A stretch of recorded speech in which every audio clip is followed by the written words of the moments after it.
예레미야 3장 1절부터 18절까지 말씀, 내게로 돌아오라 하는 제목으로 함께 말씀을 살피도록 하겠습니다. 저희가 인생을 살아가다가 보면은 좀 이렇게 쉽게 되어지는 일도 있습니다. 쉬운 일도 있죠. 그런데 참 우리가 원하는 대로 되어지지 않는 이런 어려운 일을 더 많이 만나는 것 같습니다. 여러분들은 좀 어떠신가요? 어떤 일이 참 어렵게 느껴지시는가요? 물리적으로 안 되는 그런 일들도 있죠. 우리가 지금 억만장자가 되고 싶다고 해서 물리적으로 그렇게 쉽게 되어지는 일은 아닌 것 같습니다. 근데 이제 저희가 믿음의 사람들로서 영적인 그런 부분, 정말 기도가 우리 영혼의 호흡인 것을 알고 기도를 많이 이렇게 해야 되는데 잘 안 되는, 그리고 늘 저희가 또 이렇게 기도할 때마다 하나님 앞에 우리 삶을 때로는 내 생명 드리리라 고백하지만 참 이렇게 헌신이 잘 안 되는 이런 것도 어려운 일 중에 하나일 수 있다고 생각을 합니다. 그런데 의외로 이렇게 좀 잘 안 되어지는 그런 부분 중에, 어려운 부분 중에 하나가 뭔가 하면은 신앙생활을 하면서 우리 신앙의 대상이 되시는 하나님, 그 하나님 아버지의 마음을 깨닫는 것, 이것도 쉬운 일이 아닌 것 같습니다. 정말 우리가 그 마음을 잘 깨닫고 안다면은 우리 지금 믿음의 모습, 신앙생활의 모습이, 삶의 모습이 많이 달라져 있을 것입니다. 왜냐하면은 우리 마음이나 우리 주관을 따르지 않고 하나님 아버지의 마음을 따라 행하기 때문에 우리 삶이, 우리 신앙이 굉장히 아름답게, 참 성숙하게 이렇게 변화되어 있을 것입니다. 사람들이 잘하는 것이 있습니다. 사람들 마음을 읽고 그들의 마음에 들고자 어떤 행동, 또 이벤트 이런 것도 잘하지만 정말 하나님 아버지의 그 마음을 깨닫고 하나님께로 돌이키고 우리 하나님을 기쁘시게 하고자 하는 이런 모습은 좀 쉽게 찾아볼 수가 없다라는 것을 인정할 수밖에 없습니다. 그래서 오늘 말씀을 통해서 이제 하나님께서 무엇을 원하시는지, 하나님 아버지의 그 본심, 하나님의 본래 마음을 또 오늘도 전부 드러내고 계십니다. 한마디로 표현하자면은 하나님 아버지의 마음은 내게로 돌아오라 라는 이 한마디로 표현할 수가 있을 것입니다. 한번 따라해 보실까요? 내게로 돌아오라. 한마디. 돌아오라. 하나님께서 이 초청을 하시는 분은 하나님이신데 하나님께서 이제 내게로 돌아오라 라고 하시는 이 초청은 사실 이 엄청난 초청입니다. 우리가 마음을 돌이키고 하나님께 돌아갔는데 그래 잘했다 뭐 이렇게 마치실 분이 아니기 때문에 그렇죠. 그런데 돌아오라고 하시기까지 그 이유가 있습니다. 쉬운 이유인데요. 이렇게 말씀하시는 이유는 먼저 그들이 떠났기 때문이다 라는 것을 전제로 합니다. 떠났기 때문에 하나님이 돌아오라고 하시죠. 그렇습니다. 이스라엘 백성들은 우상을 섬기고 이제 강대국을 섬기고 여기 붙었다 저기 붙었다, 그래서 그들의 진정한 이제 힘이 되시는, 산성이 되시는 하나님을 완전히 떠났던 것이죠. 그래서 오늘 본문에도 초반부에는 유다 백성들의 그 음란과 이제 죄악, 우상 숭배에 대한 죄를 좀 계속 지적을 하십니다. 1절에 하나님이 이렇게 말씀하시는데요. 실제 있었던 일이 아니라 예를 들어서 이제 오늘 본문 1절에 이렇게 말합니다. 가령 어떤 남자가 자기 아내와 이혼을 했고 그 이혼당한 아내가 다른 남자의 아내가 되었다면은 그 여인이 본래의 남편에게로 다시 돌아갈 수가 있겠느냐? 돌아갔을 때 남편이 그를 받아주겠느냐? 이렇게 묻습니다. 이제 하나의 예를 들어서 그렇게 묻죠. 근데 이것을 이렇게 물으시는 이유는 이런 남편은 이런 여자를 다시 아내로 받아들이지 않는다. 사실은 율법 조항에 있는 그 말씀을 예로 들어서 유다의 잘못을 지적하시는 것이죠. 이혼한 여자가 다른 남자와 결합을 했다가 원래 남편에게 다시 결합하지 못한다라는 이 조항을 들어서 이제 하나님이 설명을 하시고 또 묻습니다. 만일 그렇게 또 받아줘서 그렇게 결합을 하게 된다면은 그 땅이 아주 더러워지지 않겠느냐. 지금 제가 이렇게 읽은 본문은 쉬운 성경의 번역을 바탕으로 지금 읽는데요.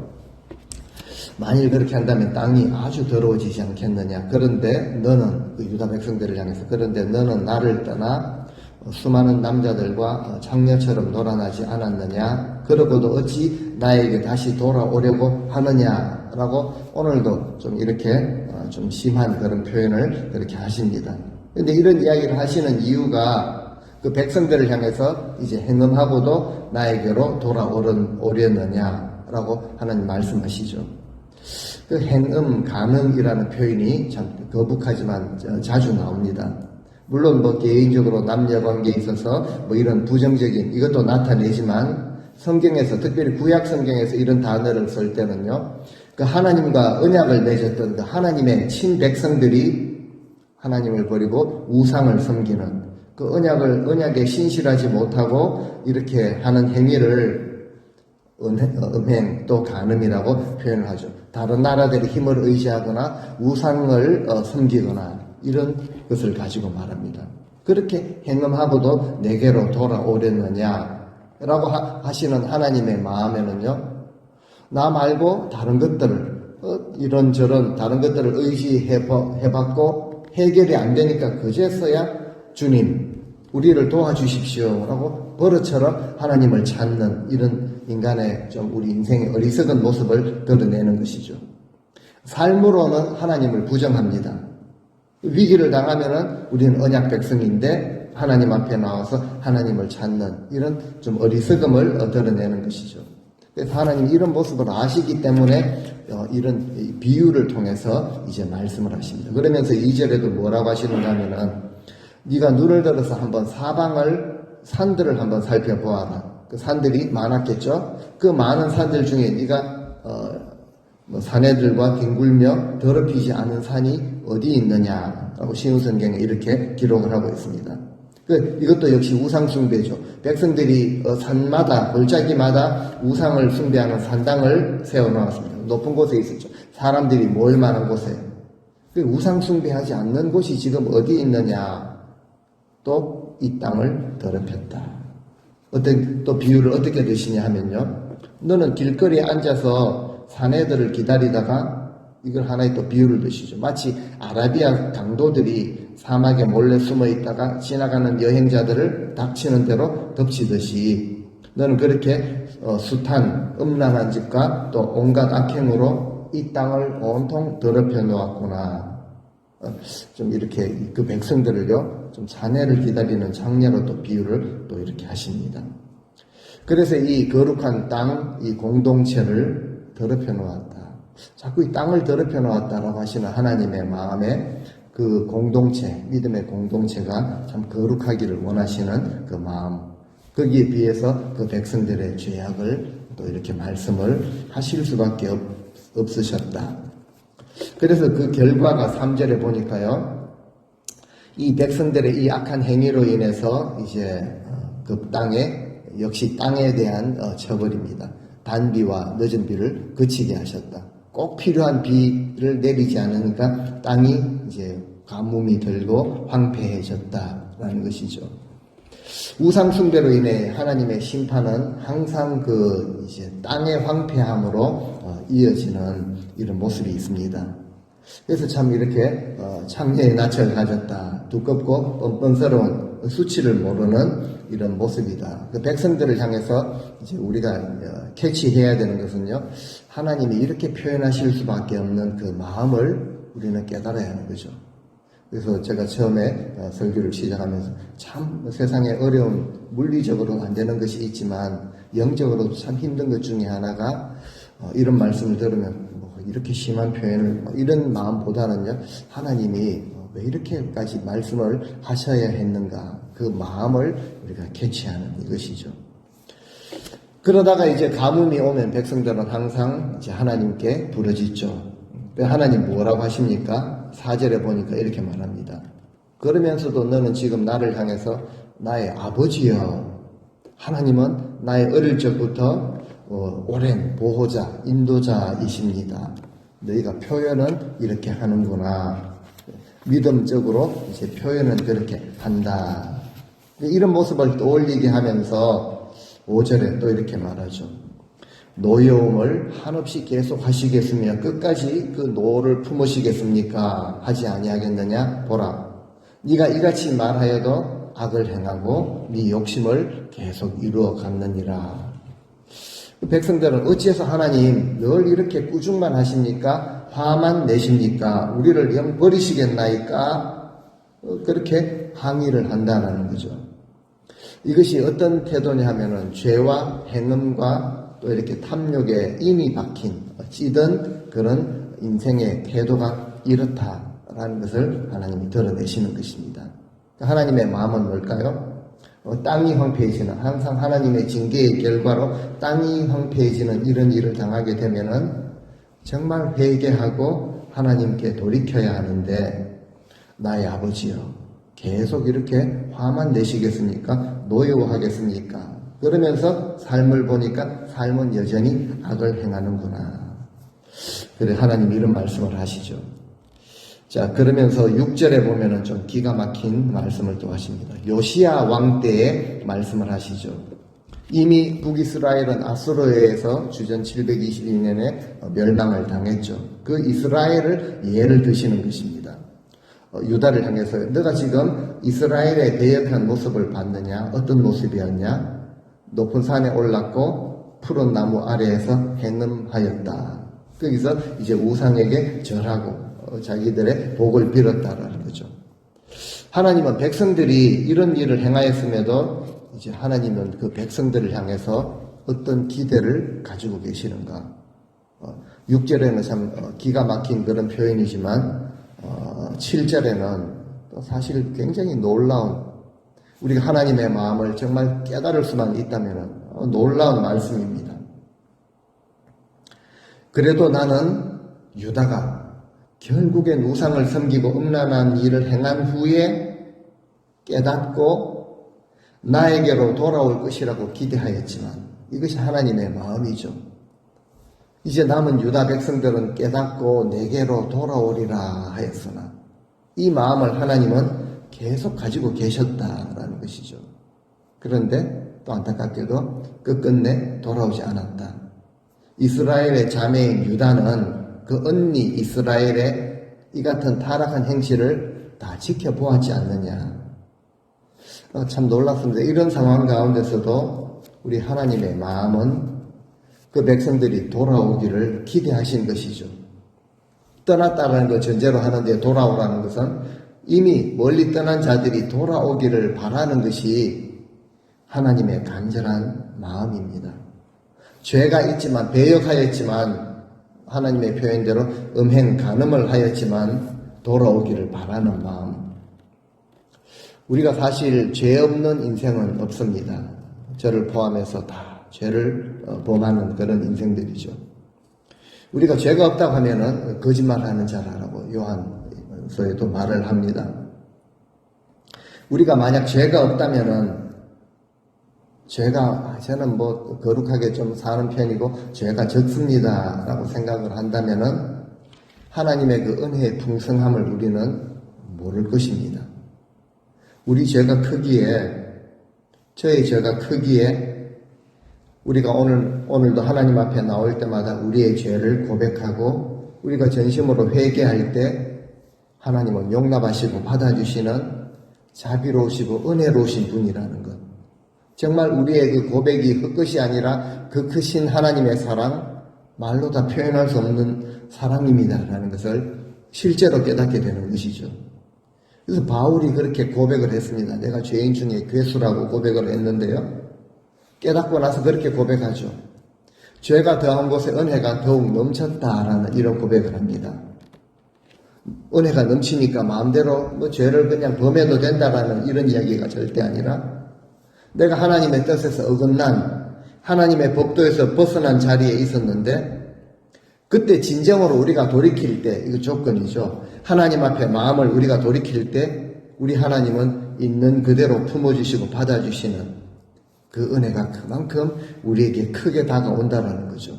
우리가 진정으로 돌이킬 때 그 풍성한 놀라운 은혜를 맛보아 누릴 수 있는 우리 인생이 된다. 이것은요, 하나님이 돌이키는 자들에게 그냥 편하니까 내게 딱 돌이켜서 있으면 좋으니까 하시는 말씀이 아니라 정말 마음을 다해서 돌이키는 자들에게 놀라운 회복과 풍성한 사랑과 은혜를 베푸시려는 그 하나님의 마음을 우리에게 보여주시는 것이죠. 그러면서 이어지는 구절에 또다시 그들의 죄를 구체적으로 드러내십니다.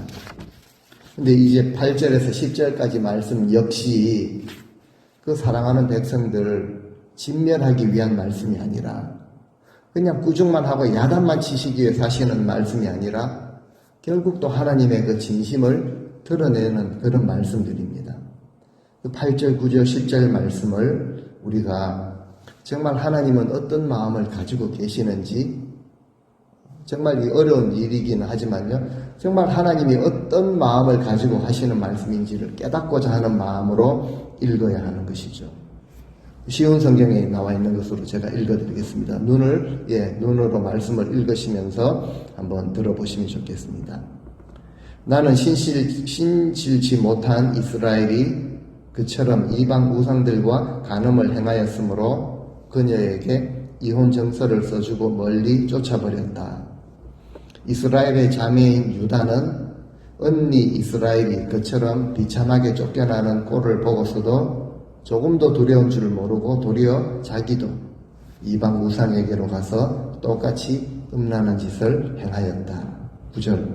그녀는 돌과 나무로 만든 이방 우상들과 음란한 짓을 행하면서도 그 일을 가볍게 여기고 계속해서 간음함으로 이 땅을 크게 더럽혔다. 10절. 이 모든 음란한 짓을 자행하고도 이스라엘에 신실하지 못한 자매 유다는 어떻게 진심으로 내게 돌아오지 아니하고 거짓으로 할 뿐이니라. 그 유다가 이렇게 했다는 거죠. 진심으로 언니의 모습을 보면서도 이제 진심으로 돌아오지 아니하고 거짓으로, 다만 거짓으로 이제 돌아오는 척했다라는 거죠. 신용만 냈을 뿐이다.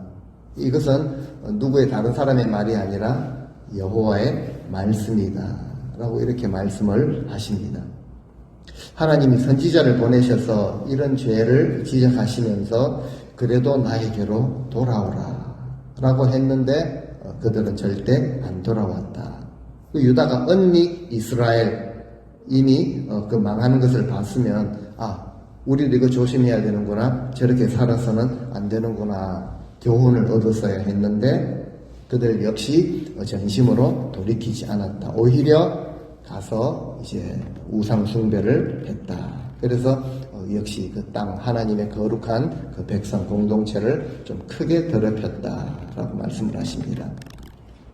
또 하나님이 말씀을 하시는데 백성들의 모습, 자세를 드러내고 계시죠. 돌이키는 척 했다라는 거죠. 그리고 진심으로 돌이키지를 않았다라는 것이죠.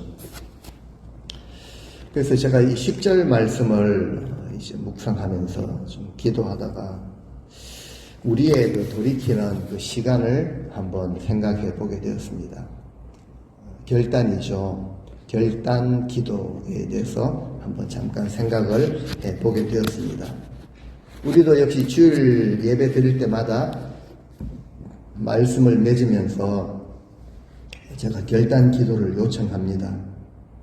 하나님의 말씀이기 때문에 하나님의 말씀을 들었으면은 그 말씀을 기준으로 우리 잘못된 우리의 모습을, 삶을, 언행심사를 돌아보고 회개하고 하나님께 온전히 돌이키기 위한 그 시간이죠. 근데 하나님은 그 백성들에게 항상 그러셨던 것처럼 저희를 향해서도 오늘 이 지구상에서 정말 우리의 신앙의 대상이 되시는 하나님 앞에 정말 이렇게 나와서 예배를 드리는 우리 많은 교회, 우리 모든 복음주의 교회와 성도들, 오늘 이 하나님의 성도들을 향해서도 우리가 이 결단을 통해 하나님 앞에 전심으로 돌이키기를 원하시는 것이죠. 예전에 구약의 모습이 이랬다라는 것을 그치기 위해서 예레미야서를 주신 것이 아니라 이 말씀을 하나님의 말씀으로 받고 우리 모든 성도들이 하나님 앞에 돌이키기를 원하시는 그 마음을 예레미야 통해서 보여주시는 것이죠. 근데 혹시 우리는 이 결단의 이 기도가 그저 주일 예배용 결단, 예배 드리러 나왔으니까 예배용 회개, 거기에 그치지 않았는가, 혹시라도 형식과 습관이 되어 있지는 않은가라는 것이죠. 죄송한 표현이, 그러고 보니까 우리가 척을 잘한다라는 거죠. 믿는 척, 좀 아는 척, 나는 좀 꽤 보는 척, 그리고 나는 이렇게 살아도 믿으니까 괜찮은 척, 이렇게 하면서 살아가지는 않는가라는 모습을 돌아보게 됩니다. 혹시라도 사람들은 모릅니다. 어떻게 척하는지, 전심으로 돌이키고 믿는지는 모르지만 하나님께서 보실 때 혹시라도 우리에게도 거짓으로 할 뿐이니라 라고 하시지는 않으시겠는가. 말씀을 한번 들었으니까 그죠? 돌이키는 척 하지는 않았는가 라는 것을 좀 깊이 생각해 보게 됩니다. 왜 이런 현상이 생기는가요? 왜 믿는 척 하고 있지는 않은가? 그리고 은혜 받은 척 하지는 않은가? 그리고 결단한 것으로 내가 이렇게 예배니까 이렇게 와서 한 거 근데 결단이 아닙니까? 예배가 아닙니까? 이거 믿음이 아닙니까? 라고 착각하지는 않았는가? 라는 것을 우리는 생각해 보아야 합니다. 우리가 믿는 하나님은 살아계신 하나님이시고 그 하나님은 항상 우리를 향해서 진실하십니다. 혼내려고 야단을 치려고 그렇게 하시는 말씀으로 들리실지라도 하나님은 항상 진실하기 때문에 그대로 말씀을 하시죠. 그리고 하나님의 있는 마음도 가시기 없이 그대로 다 정말 정직하게 솔직하게 드러내시는 신실하신 분이십니다. 그리고 앞에서도 밝혔던 것처럼 하나님은 우리를 부르실 때 가지셨던 그 첫사랑, 신혼 때의 사랑을 잊지 아니하시고 늘 간직하고 계십니다. 우리가 하나님께로 돌이키는 척함으로 하나님을 속일 수는 없는 법이죠. 그래서 오늘도 우리는 우리의 마음을 열고 하나님 앞에 진실함으로, 진실하신 하나님 앞에 우리도 진실함으로 우리의 마음을 조금씩 돌이키는 이런 역사가 저와 여러분들 삶 가운데 반드시 있어야 하는 것이죠. 근데 결국 거짓으로 행할 때 그 결과를 말씀을 하시는데 유다를 향해서 아픈 말씀이시죠. 그들도 결국 이스라엘과 같은 운명을 겪을 수밖에 없다라는 것이죠. 이것이 그 분명한 결과입니다. 그래서 하나님은 그 사랑하는 자들을 향해서 내게로 돌아오라.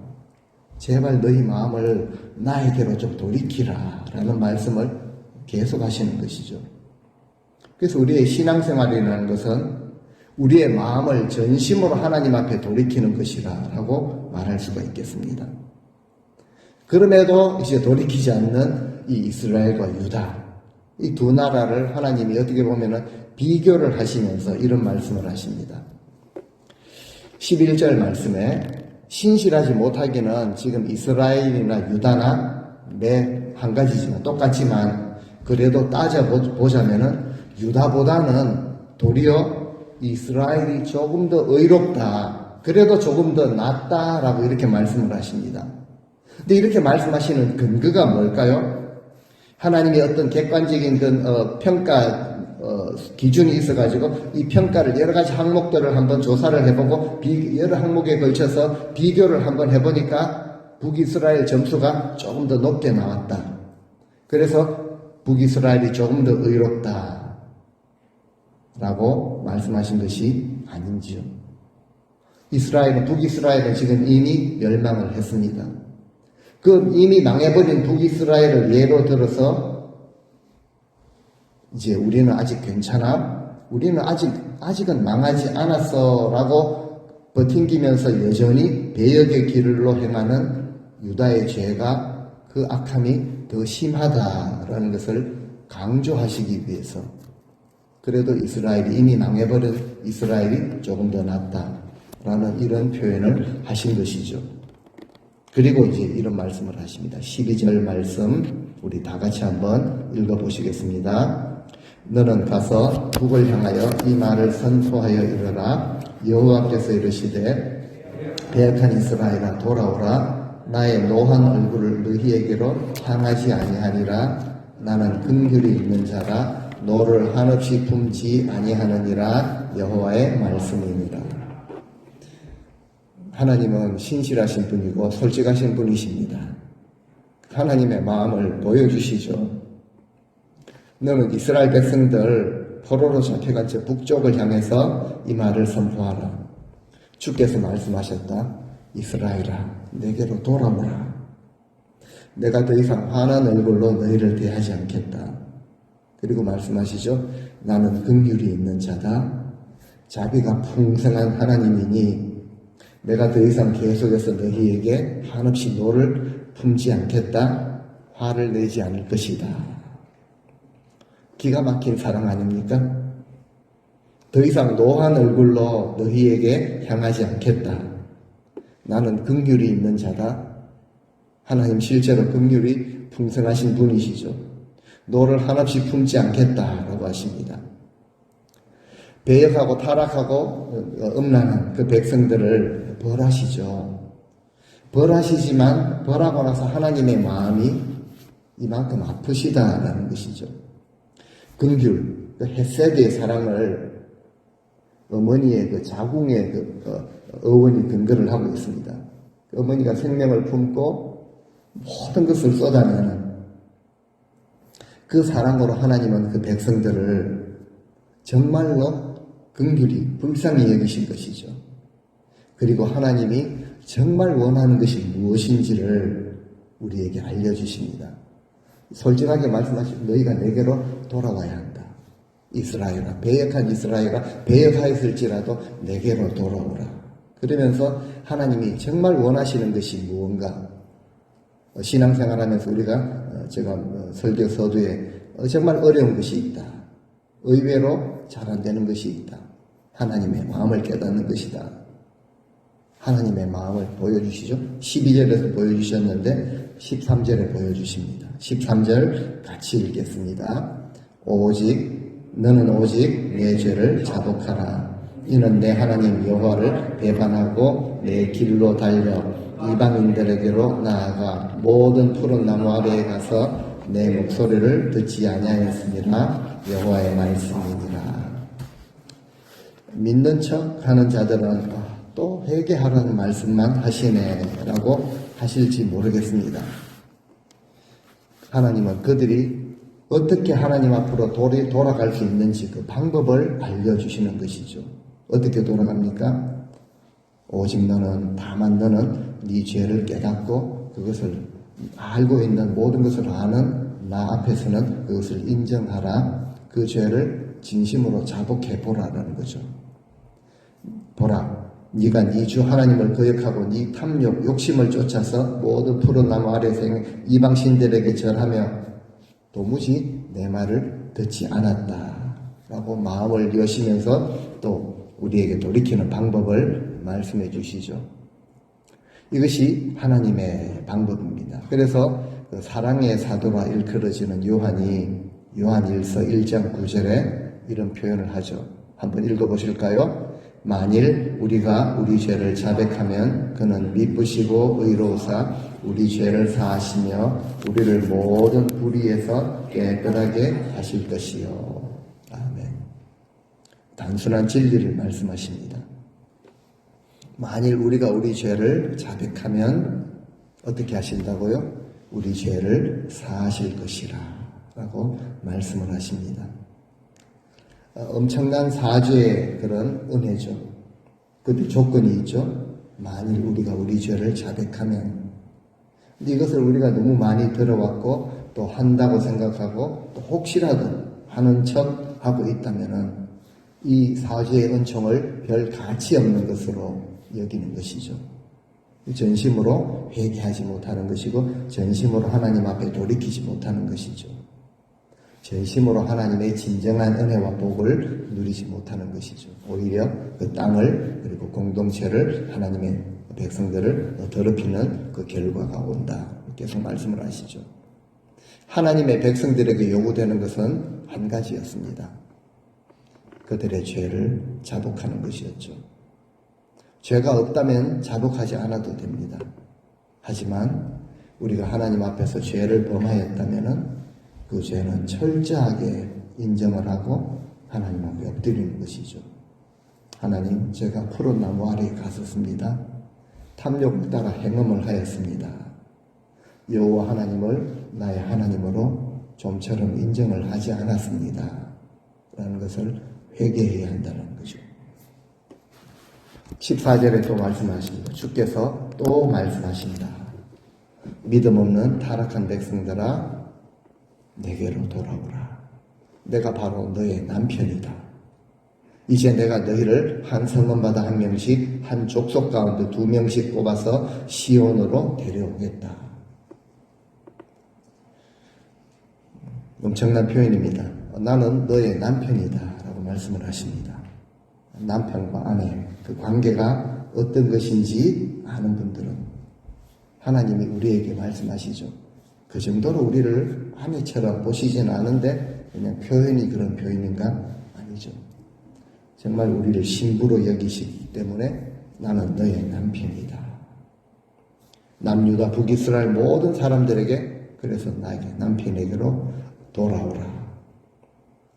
그리고 이처럼 회개를 계속 촉구를 하시고 나서 이제 앞으로 일어날 일에 대해서 말씀을 하시죠. 15절 말씀에 보면은 내가 내 마음에 맞는 나의 목자들을 너희 위에 세워주겠다. 그러면 그들이 지혜와 슬기로 너희를 다스리며 양육할 것이다. 그 하나님이 행하시는 일을 말씀하시죠. 배반하고 여기저기 흩어진 자들을 시온으로 데려오신다. 앞으로 일어날 일을 하나님 말씀을 하십니다. 그리고 하나님 마음에 합한 자를 목자로 세우셔서 새로운 세상을 만드실 것이고 지식과 명철로 그들을 기르실 것이다. 우리에게 주시는 사실 놀라운 비전입니다.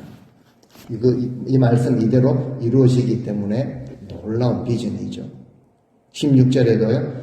여호와의 말씀이니라 너희가 다시 이 땅에서 번성하여 많아지게 되면 너희 가운데 아무도 다시는 주의 그 언약궤에 대해서 말하는 사람이 없을 것이다. 그 궤를 마음에 두거나 기억하는 사람도 없고 아쉬워할 사람도 없고 새로 만들어야 할 필요도 느끼지 못할 것이다. 그러니까 하나님이 그 백성을 분명히 모으시는 그 때가 분명히 오는데 그때는 번성하여지고 많아지게 될 터인데 그때 오히려요. 하나님의 그 임재의 상징인 언약궤를 생각지도 않고 기억하지도 않고 말하지도 않고 뭐 아쉬워하거나 이게 있어야 됩니다. 필요하다라고 말하는 이런 일도 없을 것이다. 이거 무시하는 것이 아니라 하나님의 언약궤는 하나님의 임재를 상징하는 것이죠. 그런데 그 백성들이 하나님께 마음을 온전히 돌이키고 돌아올 때는 하나님이 그들을 회복시켜 주셔가지고 하나님과의 그 놀라운 관계, 신랑과 신부의 관계죠. 갓 결혼한 그 신혼 부부의 그 관계, 이런 뜨거운 사랑을 회복시켜 주셔서 하나님과 관계가 회복될 터인데 언약궤와 같은 이런 매개체가 없어도 괜찮다. 그 정도로 하나님이 우리 삶의 회복을 주시기를 원하신다는 거죠.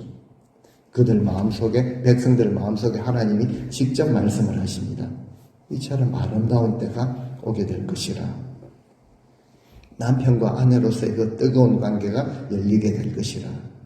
백성들과의 더 깊은, 하나님과의 더 깊은 사랑의 관계 속으로 들어가게 될 것이라. 마지막 17절, 18절 쉬운 성경으로 제가 읽어드리겠습니다.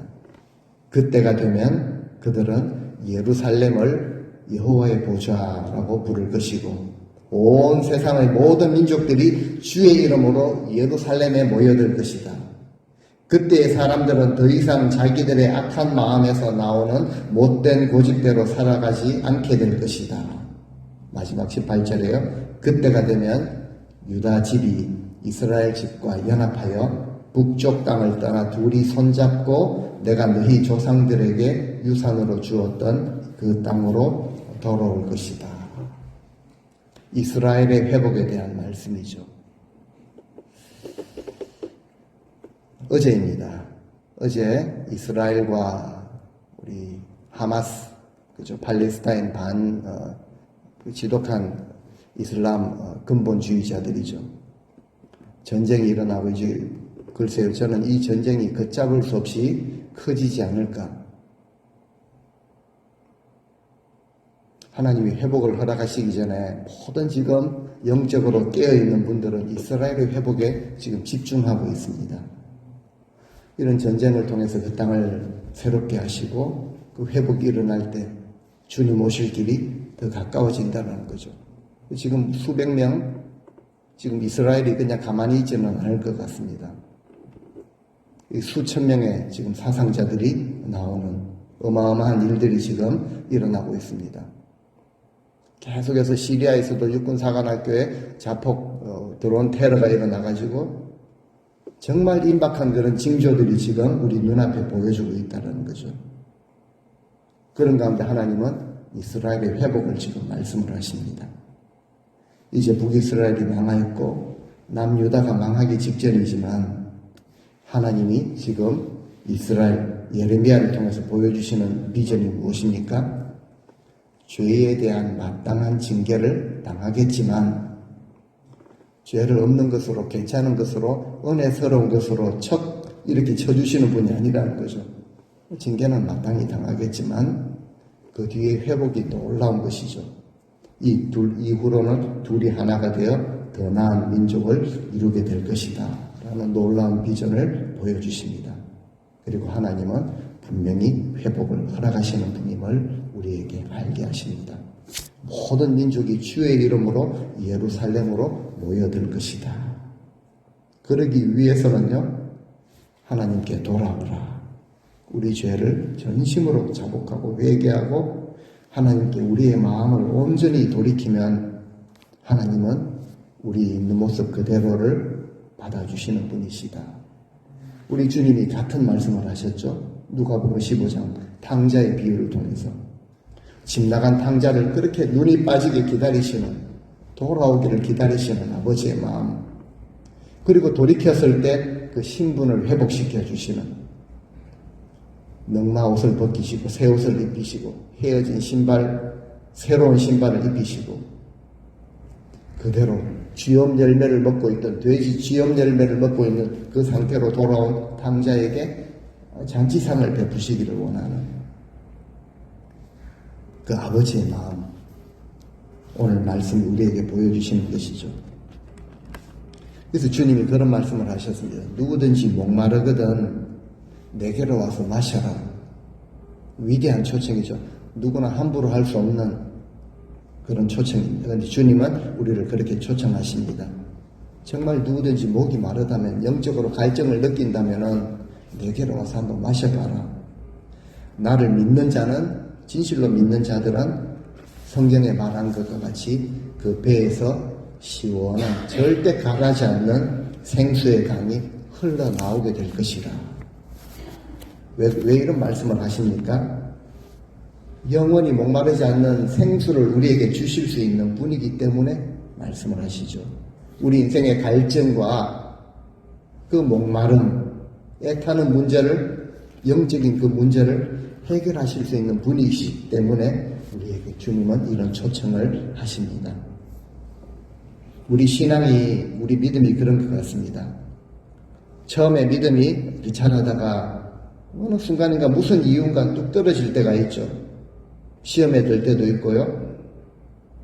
그러다가 우리가 정말 말씀을 듣고 하나님 앞에 우리의 마음을 돌이켜서 또 하나님 보실 때 우리 믿음이 더 성장해지고 성숙해지면은 성경에 있는 표현 그대로입니다. 독수리가 날개를 치며 창공을 높은 하늘을 오르는 것처럼 처음보다 더 높은 단계로 회복을 허락하신다는 거죠. 믿음이 더 성숙해진다. 하나님과의 더 친밀한 그 관계를 맺게 될 것이라 라는 것입니다. 그래서 하나님은 우리에게 조건으로 말씀을 하시죠. 내게로 돌아오라. 하나님의 마음을 우리가 깨달아야 합니다. 정말 우리 마음을 하나님께로 돌이키면 하나님은 탕자를 받아주시듯이 우리를 회복시키시고 우리를 높여주시려는 그 마음을 가지고 계시다. 그 하나님의 마음이 우리를 사로잡고 우리 삶에 보니까 하나님이 기뻐하시는 정직과 공의, 거룩함이 세워질 때 그 열매로 하나님은 우리에게 진정한 복과 풍성한 은혜를 베푸실 것이다. 그래서 하나님의 마음을 아는 지혜가 필요한 것이죠. 이것이 가장 중요하기 때문에 호세아 선지자는 내 백성이 다른 것 없어서가 아니라 나를 아는 지식이 없어서 망하는도다 하고 애통하는 심정으로 말을 했던 것이죠. 하나님을 더 깊이 아는 지혜가 우리 모두에게 필요합니다. 이것이 우리 믿음의 사람들의 비전이 되어야 합니다. 우리 성도님들 이런 꿈과 비전을 지금 마지막 때에 함께 품으시고 우리에게 하나님 이런 비전을 허락하여 주옵소서. 기도하시는 우리 성도님들 다 되시기를 주의 이름으로 축원드립니다.